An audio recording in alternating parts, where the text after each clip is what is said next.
Let's get started with today's story. It all began on a Friday night, the night of Linda's high school reunion. She had been excited about it for weeks. "It'll be fun to see everyone after all these years," she said while brushing her hair in front of the mirror. "Are you sure you don't want me to come along?" I asked, leaning on the doorframe. She laughed, a light sound that used to make me smile. "You don't even know them, Ryan. Besides, it's just one night. I'll be back before you know it." I nodded. "All right, have fun." She kissed me on the cheek and walked out in a sleek red dress that hugged her in all the right places. I watched her leave, thinking how lucky I was. After Linda left, I put the kids to sleep, making sure they were tucked in and comfortable. Once they were settled, I headed downstairs, turned on the TV, and watched a show to pass the time until I felt tired enough to go to bed myself.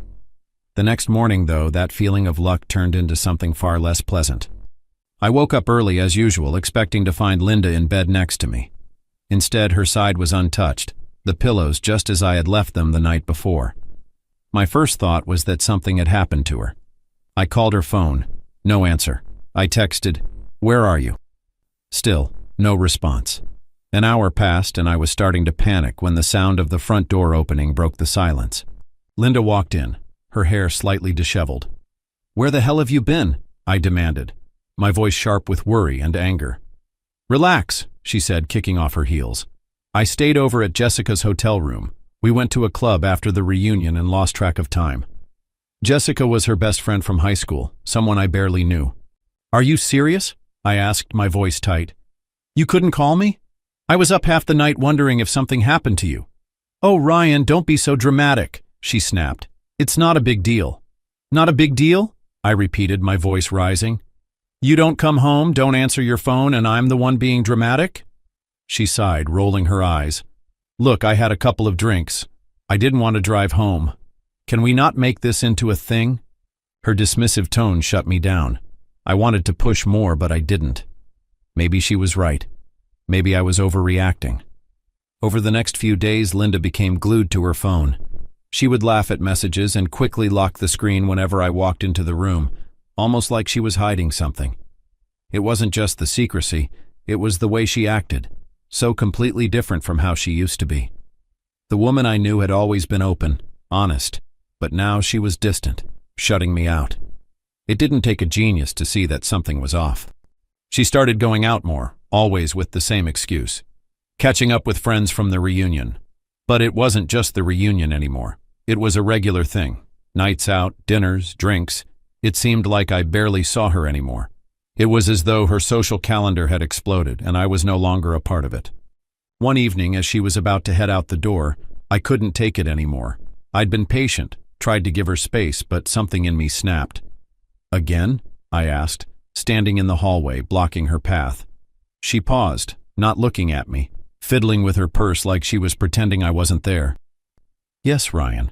I'm allowed to have a social life, you know." "Who are you meeting?" I pressed, trying to keep my voice steady.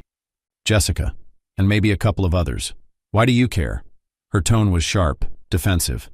"I care because you've been out every night this week, Linda," I said, my frustration rising. "And when you're home, you're always on your phone. It's like I don't even exist anymore." She stiffened, her back straightening. "That's ridiculous. I'm just busy. You're making something out of nothing." I could feel my anger boiling over. "No, it's not nothing. You barely spend any time with me anymore, Linda. And you don't even spend a lot of time with the kids. What's going on?" Her eyes narrowed, and for a moment she just stared at me, her jaw clenched. "Nothing's going on. God, you're so paranoid. Maybe if you trusted me, we wouldn't be having this conversation." The words stung. My throat tightened, and I almost choked on my own anger. "I trust you," I said, my voice firm but raw. "But I don't recognize you anymore. You don't even seem to care about the kids. I'm left to do everything while you're off with friends." Linda's face flushed with irritation, her gaze flickering to the door. She was done with the conversation, and I could tell she wasn't interested in hearing me out. "Maybe if you were more understanding, you wouldn't be so paranoid about it all," she said, the dismissive tone making my skin crawl. "I'm going out, Ryan. You don't need to keep acting like this." She pushed past me, slamming the door behind her with a force that made the walls shake. I stood there for a long moment, listening to the sound of her car pulling out of the driveway.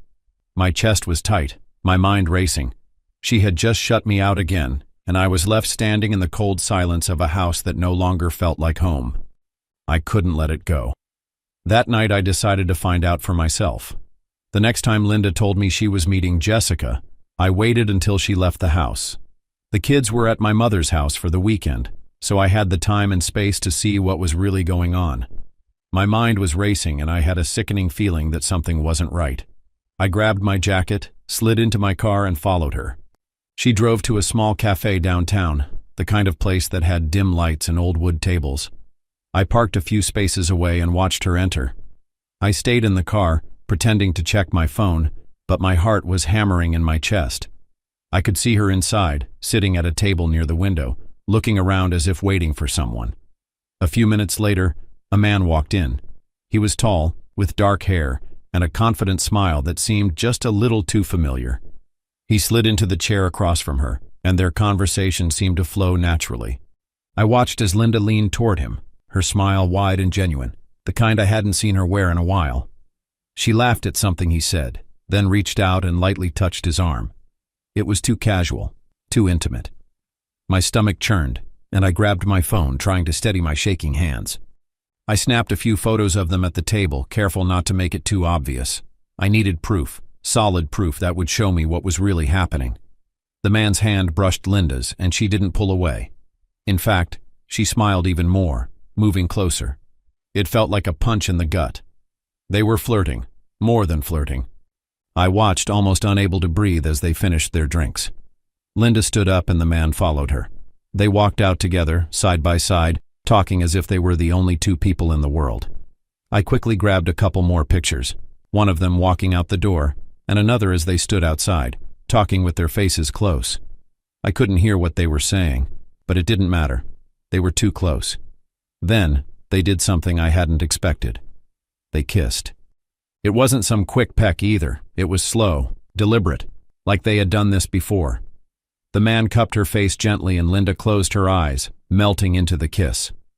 I felt like the ground was ripped out from under me. I took another picture, the flash almost blinding me in the dim streetlight, but it didn't matter. The proof was there. They broke apart and walked toward a nearby hotel.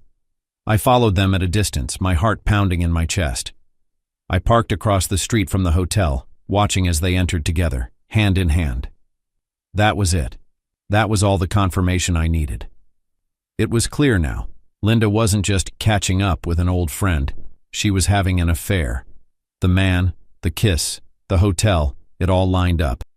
And I had the photos to prove it.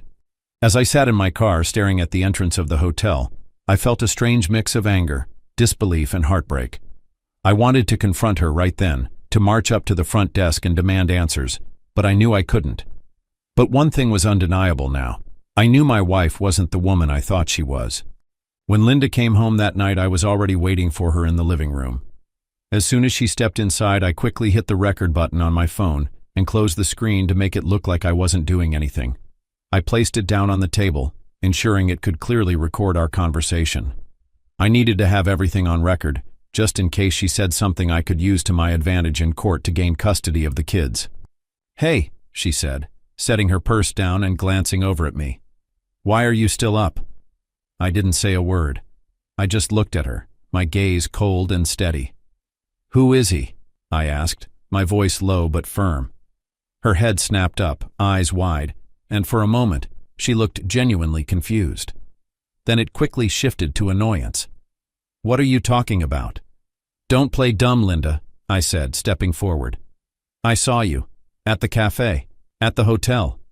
Her face went pale for a split second, but she quickly recovered, standing taller, almost defensive. "You were spying on me?" she asked, her tone sharp, accusing. "Don't turn this around on me," I shot back, my anger bubbling over. "You're the one sneaking around, lying to me, cheating on me." She shrugged, unbothered. "I am sleeping with another guy, so what? It happened.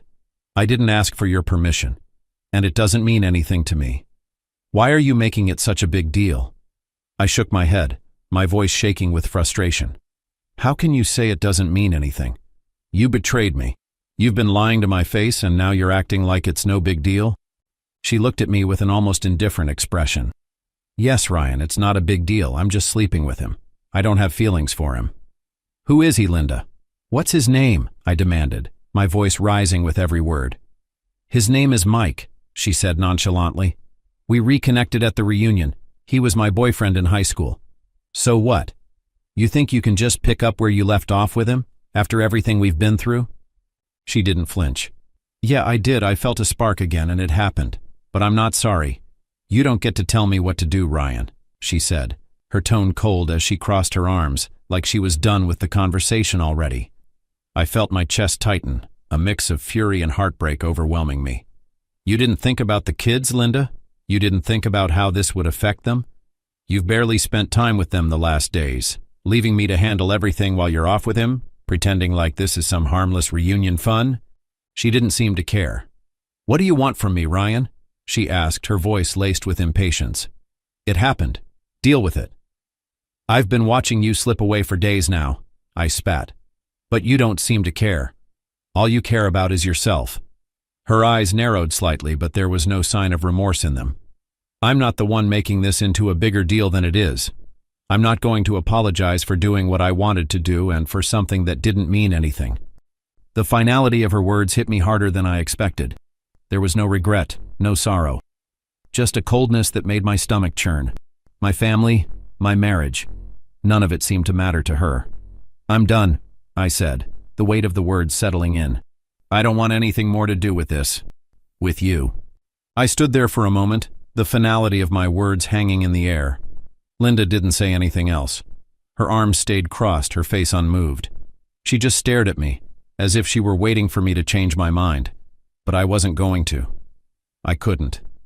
Without another word, I turned and went to our bedroom. I didn't need much, just a few clothes, enough for a couple of days. I grabbed my bag, not sparing a single glance at Linda as I passed her, still standing in the living room, her eyes still cold. I drove straight to my mother's house. The kids were still there, playing in the living room when I arrived. They looked up as I walked in, their faces lighting up. I forced a smile, trying to mask the storm inside me, but it was hard to ignore the knot in my stomach. The kids deserved better than this. I sat down with my mother after I had settled in, and I told her everything. About the reunion, about Mike, about the lies, and about how Linda had turned into someone I didn't even recognize. My mother listened quietly, her expression a mixture of disbelief and concern. I could see the pain in her eyes for me, and I was grateful for her support. I didn't know what to do, but I knew one thing for sure. I had to protect my kids no matter what. A couple of days later, I filed for divorce.